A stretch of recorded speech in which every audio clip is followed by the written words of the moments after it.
而且继续来看这个角色是艺人罗志祥所宣传的查某星，名叫做朱碧椒。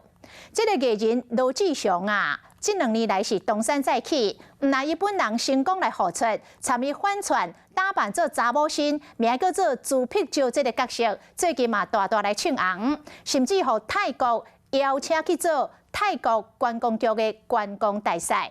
咱这边桃园市的观光旅游局看到这个点，嘛邀请这个罗志祥所打扮的朱碧椒来做桃园市的观光大使，甲东南亚的国家来推销着桃园在地旅游。也毋过因为罗志祥过去有卡着桃色的风波，所以负面的评价比正面的肯定较侪。民意代表嘛认为讲，这个宣传的人选应该爱更加谨慎来评估。桃园市管理局讲会谦虚来接受到外界的建议。พี่โน้ถือเท้ายืนโน้ค่ะ这出场都有真侪民众热情甲欢迎，一个桃园机场造成轰动。艺人罗志祥派出伊分析朱碧椒担任桃园宣传大使，加一真条伫满满奥利宾店，当然被当错过。西南的歌曲南探心色有个趣味的元素，为桃园中立的百货商场到大溪的出名景点，大溪老街、大溪桥等等桃园出名景点，拢总行一遍。热心的民众替朱碧椒将手机啊捡倒转来，带有真重的人情味。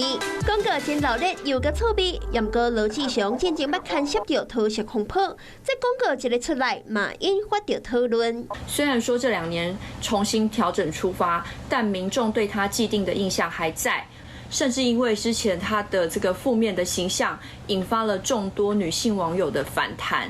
不过，嘛有民众认为罗志祥的人气也是真旺，会当为桃园带来观光客，拢是好代志。如果他有办法把我们的经济或者是友好的感觉带出来的话，那我觉得是正面的。重点是他现在推广怎么了？这跟他过去有什么行为就是不影响。那我们这个部分则是希望透过桃园跟这个泰国观光局这样等于是空中连线反向行销。活泼的音乐结合泰国的民情，创下真悬的点阅率。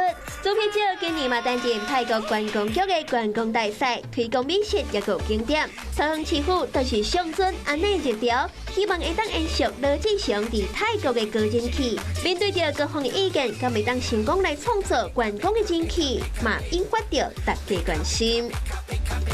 Hello， 我是林仙怡。想要抢先掌握最及时的新闻资讯吗？赶快订阅、按赞、开启小铃铛，锁定华视新闻 YouTube 频道。